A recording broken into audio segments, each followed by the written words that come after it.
ইসলামী আন্দোলন বাংলাদেশ কুতুবদিয়া উপজেলা শাখা কর্তৃক আয়োজিত আজকে গণসমাবেশের সম্মানিত সভাপতি, নেতৃবৃন্দ, সকল স্তরের জনগণ ভাইয়েরা আমার, ব্রিটিশ 200 বছর শোষণ করেছে। আবার ব্রিটিশদের বিরুদ্ধে আন্দোলনের সূচনা মুসলমানই করেছিল। 1803 ঈসাই সালে যখন দিল্লি জাফরের থেকে ব্রিটিশ এদেশ দখল করে, সেই 1803 ঈসাই সালে শাহ আব্দুল আজিজ রহমতুল্লাহ আলাই, শাহ ওলিউল্লাহ মুহাদ্দিস দেহলভী রহমতুল্লাহ আলাইর বড় সন্তান, তিনি ঘোষণা দিয়েছিলেন আজকের থেকে পাক ভারত মহাদেশ দারুল ইসলাম নয়, দারুল হরব। ব্রিটিশদের বিরুদ্ধে আন্দোলন করা প্রত্যেকটা মুসলমানদের জন্য ফরজে আইন। ওই 1803 ঈসাই সালে কিন্তু ব্রিটিশ হটাও আন্দোলনের সূচনা হয়েছিল, বীজ বপন হয়েছিল। ব্রিটিশ এ দেশ থেকে হটতে বাধ্য হয়েছিল। আপনারা জানেন ব্রিটিশ বিরোধী আন্দোলনের সবচেয়ে বেশি জীবন দিয়েছে কারা? আপনি জানেন? অনেকেই জানেন না। সমস্যা এখানে, ইন্ডিয়ান গেটের মধ্যে যারা ব্রিটিশ বিরোধী আন্দোলনে শাহাদাত বরণ করেছে তাদের নাম লেখা আছে। সেগুলো অধিকাংশ মুসলমান। অধিকাংশ কারা? অধিকাংশ মুসলমান। মুসলমানদের আন্দোলনের কারণেই ব্রিটিশ এদেশ থেকে হটতে বাধ্য হয়েছে। ভেবেছিলাম বৈষম্য দূর হবে, মানুষ মুক্তি পাবে, মানুষ শান্তি পাবে, সাম্য মানবিক মর্যাদা, সামাজিক ন্যায় বিচার প্রতিষ্ঠিত হবে। কিন্তু কি দেখলাম? ভারতের সংখ্যাগরিষ্ঠ মানুষ মুসলমানদের সাথে বৈষম্য করছে।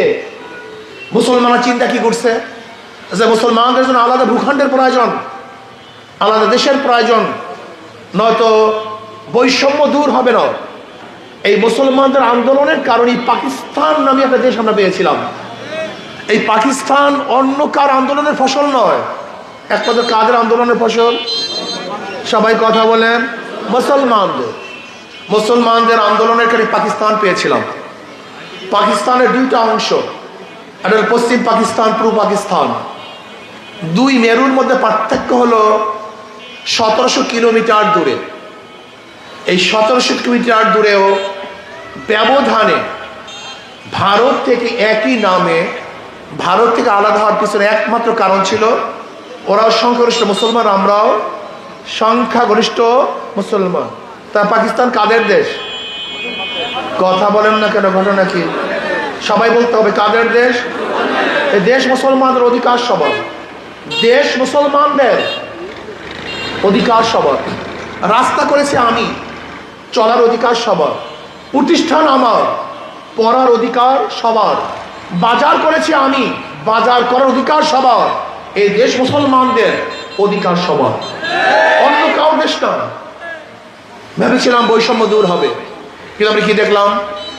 পশ্চিম পাকিস্তানের লোকগুলি পূর্ব পাকিস্তানের সাথে বৈষম্য করছে। আমরা কি চিন্তা করলাম? যদি পশ্চিম পাকিস্তান থেকে আমরা আলাদা হয়ে স্বাধীন রাষ্ট্র করতে পারি তাহলে বৈষম্য থাকবে না। 71 আমরা বাংলাদেশ নামীয় একটা দেশ গঠন করলাম, পাকিস্তান থেকে আলাদা হলাম, ভেবেছিলাম এবার বৈষম্য থাকবে না। কিন্তু আজকে 71 থেকে এই 53 বছর পর্যন্ত যারা এই শাসন করেছে তারাও কেউ বৈষম্য দূর করতে পারে নাই, মানুষের অধিকার ফিরিয়ে দিতে পারে নাই। এই দেশ স্বাধীন হয়েছিল 3টা স্লোগানের ভিত্তিতে। কয়টা স্লোগান? সাম্য, বলেন, মানবিক মর্যাদা, সামাজিক ন্যায় বিচার, সাম্য, সবাই সমান। বাংলাদেশের প্রত্যেকটা নাগরিকের মর্যাদা সমান, চাই সে হিন্দু হোক, মুসলিম হোক, খ্রিস্টান হোক, বৌদ্ধ হোক, জেলে হোক, তাঁতি হোক, ঋষি হোক, কামার হোক, মজদুর হোক আর শ্রমিক হোক, বাংলাদেশের প্রত্যেকটা নাগরিকের মর্যাদা সমান, সাম্য। কিন্তু না, যারা আজ পর্যন্ত শাসন করেছে কেউ সাম্যতা রক্ষা করতে পারে নাই।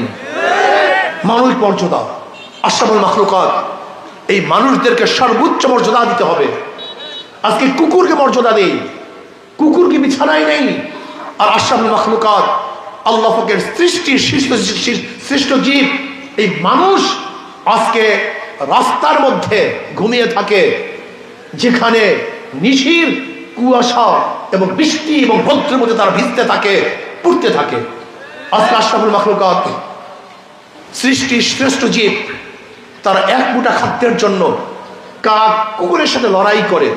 আশরাফুল মাখলুকাত হাজারো মানুষের বস্ত্র নেই, অন্ন নাই, বাসস্থান নাই, চিকিৎসার অভাবে ধুকে ধুকে মরে। হাজারো মাখলুকাত আজকে না খেয়ে থাকে। এর জন্য আমরা দেশ স্বাধীন করেছিলাম না। আমরা দেশ স্বাধীন কেন করেছিলাম? অন্ন, বাসস্থান, চিকিৎসা, শিক্ষা সব কিছুর গ্যারান্টি থাকতে হবে। কিন্তু আজকে যারা 54 বছর 53 বছর পর্যন্ত বাংলাদেশে স্বাধীন শাসন করেছে, তারা মানুষের এই মর্যাদা দিতে ব্যর্থ হয়েছে, মানুষের মর্যাদা দিতে পারেনি, ন্যায় বিচার প্রতিষ্ঠা করতে পারেনি। যারাই যখন ক্ষমতায় ছিল, যারা যখন ক্ষমতায় ছিল তাদের ইঙ্গিতেই বিচার হয়েছে। দেখেন, আওয়ামী লীগের আমলে বিএনপির কাউ জামিন হয় নাই, আবার এখন আওয়ামী লীগ নাই, সবাই জামিন হয়ে যাচ্ছে। কারণটা কি? তাহলে বিচার কারা করে? বিচার কারা করতেছে? বিচারকদের স্বাধীনতা নেই, বিচারকদের স্বাধীনতা নেই। আমরা ন্যায় বিচার প্রতিষ্ঠা করার জন্য আন্দোলন করেছিলাম, সংগ্রাম করেছিলাম, কিন্তু আজ পর্যন্ত ন্যায় বিচার প্রতিষ্ঠিত হয় নাই। আজকে কুতুবদিয়াবাসীকে বলবো, আপনি কি জানেন বাংলাদেশের গোটা অর্থনীতি মাত্র কয়েক পরিবারের কাছে, মাত্র কয়েক পরিবারের কাছে গোটা বাংলাদেশের অর্থনীতি। এই আপনাদের দেশের এই সালাম জানেন কত কোটি টাকা এ দেশ থেকে নিয়েছে? আপনি জানেন আওয়ামী লীগের আমলে কত টাকা বিদেশে পাচার হয়ে গেছে? 28 লক্ষ কোটি টাকা। কত লক্ষ কোটি? আপনারা অনেকেই জানেন না। 28 লক্ষ কোটি মানে এক বছরে যদি বাজেট হয় 7 লক্ষ কোটি, তাহলে 4 বছরের বাজেট শুধু বিদেশে পাচার হয়ে গেছে। আপনি কি দেখেন নাই শেখ হাসিনা কি বলেছে? আমার পিয়ন 500 কোটি টাকার মালিক। তার একজন পিয়ন 500 কোটি টাকার মালিক।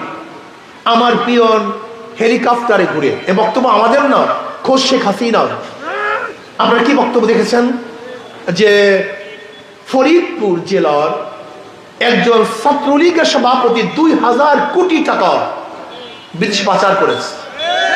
আপনি কি দেখেছেন সালমান এফ রহমান 50,000 কোটি টাকা শেয়ার বাজার থেকে আত্মসাৎ করেছে। এই হচ্ছে অবস্থা।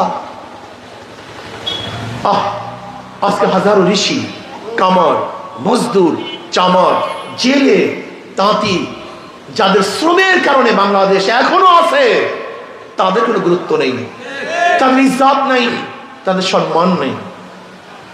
না, আপনাকে অবশ্যই মনে রাখতে হবে, আপনাকে অবশ্যই বিশ্বাস করতে হবে, মাদার গাছ লাগিয়ে আমের আশা করা যায় না, তেঁতুল গাছ লাগিয়ে মিষ্টি ফলের আশা করা যায় না, চোরের মাধ্যমে চুরি বন্ধ হয় না, ডাকাতির মাধ্যমে ডাকাতি বন্ধ হতে পারে না, দুর্নীতিবাজের মাধ্যমে দুর্নীতি বন্ধ হয় না। একজনের নাম এ, একজনের নাম বি, একজনের নাম সি। এও চোর, বিও চোর, সিও চোর। ক্ষমতায় কে? এ। সে কি করবে? কথা বলেন। হটাও এ, আন্দোলন সংগ্রাম, বসাও বি, সে কি করবে? হটাও বি, বসাও সি, সে কি করবে? কারণটা কি? নেতার পরিবর্তন হয়েছে, নীতি আদর্শ পরিবর্তন হয়নি। আজকে 53 বছর পর্যন্ত এক চোরের পরিবর্তে আর এক চোরকে বসিয়েছেন, এর চুরি বন্ধ হয়নি। হবে না? 5ই আগস্টের আন্দোলন কেন হয়েছিল? বৈষম্য আন্দোলন। আমরা রাস্তায় ছিলাম, জীবনের মায়া ত্যাগ করে রাস্তায় ঝাঁপিয়ে পড়েছিলাম, ফ্যাসিস্ট বিরোধী আন্দোলন করেছিলাম। আমি 4 তারিখে 4ই আগস্ট 4 আগস্ট আমি শাহবাগে বক্তৃতা করেছিলাম যে ইনশাআল্লাহ 5 তারিখে লক্ষ লক্ষ মানুষ নিয়ে ওই জনগণের গণভবন জনগণ দখল করবে। 4 তারিখ বিকেলে বক্তৃতা করেছিলাম, আল্লাহ কি কৃষ্ণা, 5 তারিখ সেই জনগণের গণভবন জনগণ দখল করে ফেলেছিল।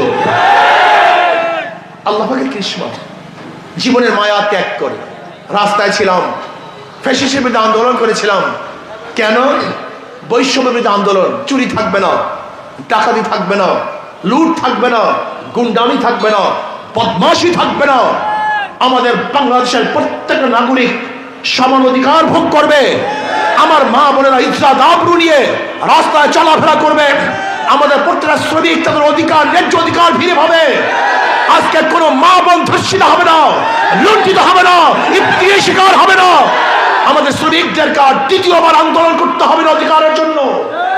আজকে কোন কৃষকদেরকে তাদের ফসলের ন্যায্য প্রাপ্তির জন্য আন্দোলন করা প্রয়োজন হবে না। অর্থনৈতিক ভারসাম্য সৃষ্টি হবে, মানবিক মর্যাদা প্রতিষ্ঠিত হবে, প্রত্যেকটা মানুষ ইনসাফ ভিত্তিক বিচারের মধ্যে থাকবে। এই আশা নিয়ে আন্দোলন করেছিলাম। কিন্তু আমরা কি দেখলাম? 5ই আগস্টের পর আবারও সেই চাঁদাবাজি, আবারও দখলদারি, আবারও লুট, আবারও জুলুম, আবারও অত্যাচার, আবারও নির্বিচার হত্যা। তার মানে আন্দোলন শেষ হয় নাই, যুদ্ধ শেষ হয় নাই, আরো যুদ্ধ করতে হবে, আরো আন্দোলন করতে হবে।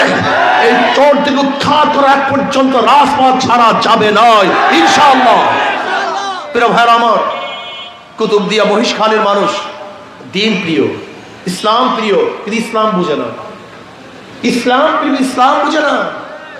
আমাদের অনেক ভাইরা আছেন যারা মনে করেন ইসলাম তো আছে, কিন্তু ইসলাম রাজনীতি কোথায় আছে? আমরা রাজনীতি কেন করব? আমি আপনাদের একটা উদাহরণ দিতে চাই, খুব ভালো মতো বোঝার চেষ্টা করবেন। সমস্ত নবীদের মধ্যে শ্রেষ্ঠ নবী জনাবে মুহাম্মদ রাসূলুল্লাহ সাল্লাল্লাহু আলাইহি ওয়াসাল্লাম। সমস্ত নবীদের পরে 4 জন ব্যক্তি সর্বশ্রেষ্ঠ, খোলাফায়ে রাশিদিন আবু বকর, ওমর, ওসমান, আলী ও মুর্তজা রাদিয়াল্লাহু তাআলা। এই 5 জন ব্যক্তি সর্বশ্রেষ্ঠ। এই 5 জন ব্যক্তিকে দেশের প্রধান ছিলেন কি ছিলেন না? কথা বলেন না কেন? তাই যারা বলেন রাজনীতির সাথে ইসলামের কোনো সম্পর্ক নাই, ওদের মাথার মধ্যে ঘিলু আছে, ওরা জাহেল।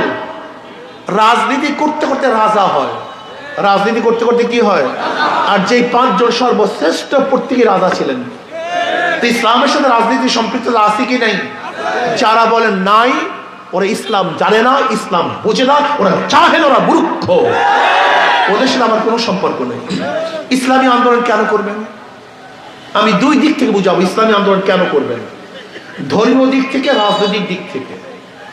ইসলামী আন্দোলন, একজন মুসলমান ইসলামী আন্দোলনের বাহিরে যাওয়ার কোনো সুযোগই নেই। ধরে নেন কিয়ামতের ময়দানে অনেক মুসল্লি কপালের মধ্যে দাগ, দেখবে লক্ষ লক্ষ বেরেল মদের গুনাহ, লক্ষ লক্ষ জেনার গুনাহ। আল্লাহ, আমি কোনোদিন মদ স্পর্শ করি নাই, আমি কোনোদিন জেনা করি নাই, এত জেনার গুনাহ আসলো কোথার থেকে? এত মদের গুনাহ আসলো কোথার থেকে?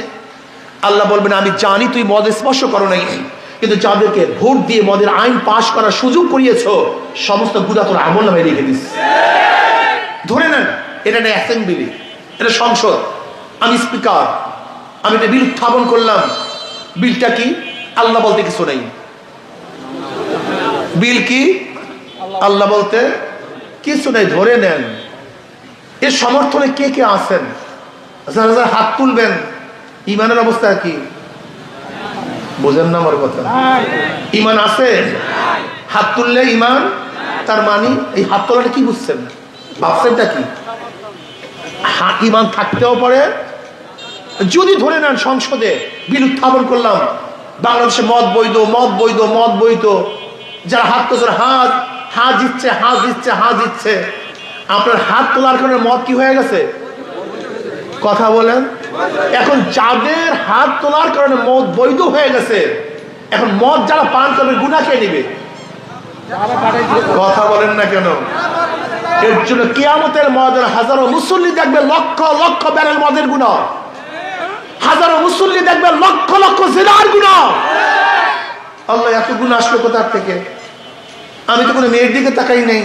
বলে যাদেরকে ভোট দিয়ে অ্যাসেম্বলিতে এই আইন পাস করছো, সমস্ত গুনাহ তোর কপাল পর তোর আমলনামায় লিখে দিস।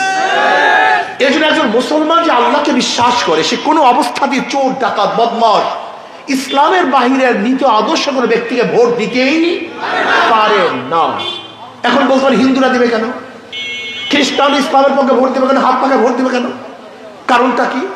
শান্তি পাওয়ার জন্য, মুক্তি পাওয়ার জন্য, সাম্য, মানবিক মর্যাদা, সামাজিক ন্যায়, বিচার প্রতিষ্ঠা করার জন্য।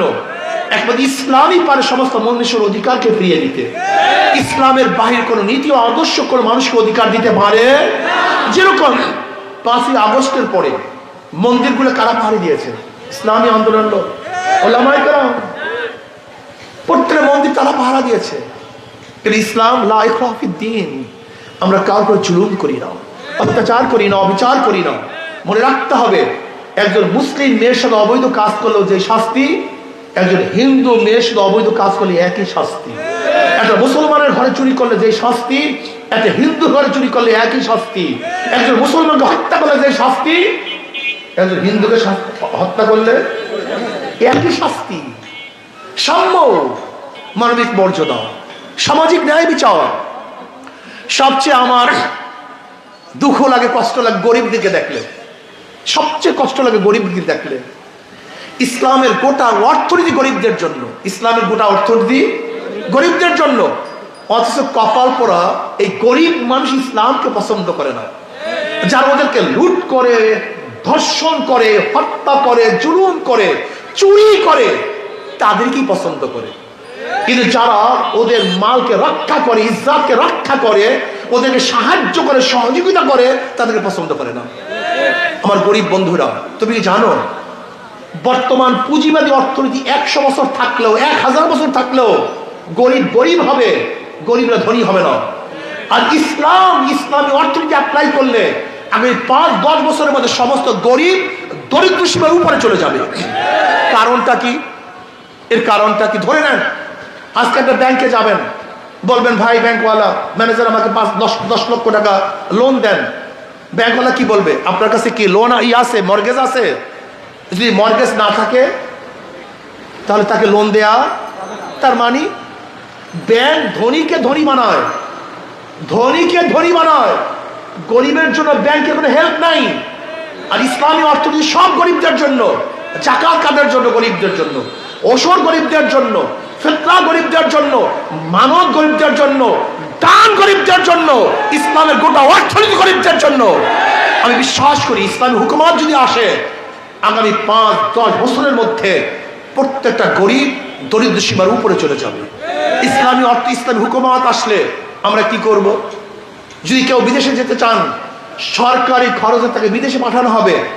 ইনশাআল্লাহ আপনি বিদেশে গিয়ে কামাই করে বর্ধিত টাকা দেওয়ার প্রয়োজন হবে না। যেই পরিমাণ টাকা দিয়ে বিদেশে গেছেন, ওই পরিমাণ টাকা আমি ফেরত দিয়ে দেবেন। কি কথা বলেন না কেন? আমরা শ্রমিকদের জন্য ভিন্ন ইন্ডাস্ট্রিজ করব, আমরা কৃষকদের জন্য সার, ঔষধ এবং সেচের প্রকল্পের ব্যবস্থা করব। ইসলামী অর্থনীতি পুরো গরিবদের জন্য, চুরি এবং ডাকাতির জন্য নয়। এর জন্য আমি মনে করি ইসলামী হুকুমত যদি আসে, তাহলে শুধু মানুষ না, এদেশের জানোয়ারগুলি শান্তিতে বসবাস করতে পারবে। যেমন ওমর ইবনে খাত্তাব রাদিয়াল্লাহু বলেছেন, আমার খেলাফতের আমলে যদি একটা কুকুর না খেয়ে মারা যায়, আমি ওমরকে জবাব দিতে হবে। কাজে আসুন, আজকে ইসলামী আন্দোলন বাংলাদেশ হাত পাখা এমন এক প্রতীক, মজার এক প্রতীক। যারা নৌকা নিয়ে নির্বাচন করে তারা নৌকা চালাতে পারে না, যারা ধান নিয়ে নির্বাচন করে তারা ধান কাটতে পারে না, যারা নাঙ্গল নিয়ে নির্বাচন করে তারা নাঙ্গল বইতে পারে না, যারা কাস্তে কুঠার নিয়ে নির্বাচন করে তারা লাকড়ি ফাটতে পারে না। কিন্তু হাত পাখি এমন এক প্রতীক যেটা পুরুষরা ব্যবহার করতে পারে, মহিলারাও ব্যবহার করতে পারে, মুসলমানরাও ব্যবহার করে, হিন্দুরাও ব্যবহার করে, ধনীরাও ব্যবহার করে, গরিবরাও ব্যবহার করে, শ্রমিকরাও ব্যবহার করে, কামাররাও ব্যবহার করে। এই প্রতীক শান্তির প্রতীক। হাত পাখা কারেন্ট ফেল করে, হাত পাখা ফেল করে না। কথা বলে না কেন? কার প্রতীক কাউ সাথে থাকে না, কিন্তু হাত পাখা শোয়ার সময় বুকের উপরে থাকে। এটা হাত পাখা সবার প্রতীক, শান্তির প্রতীক।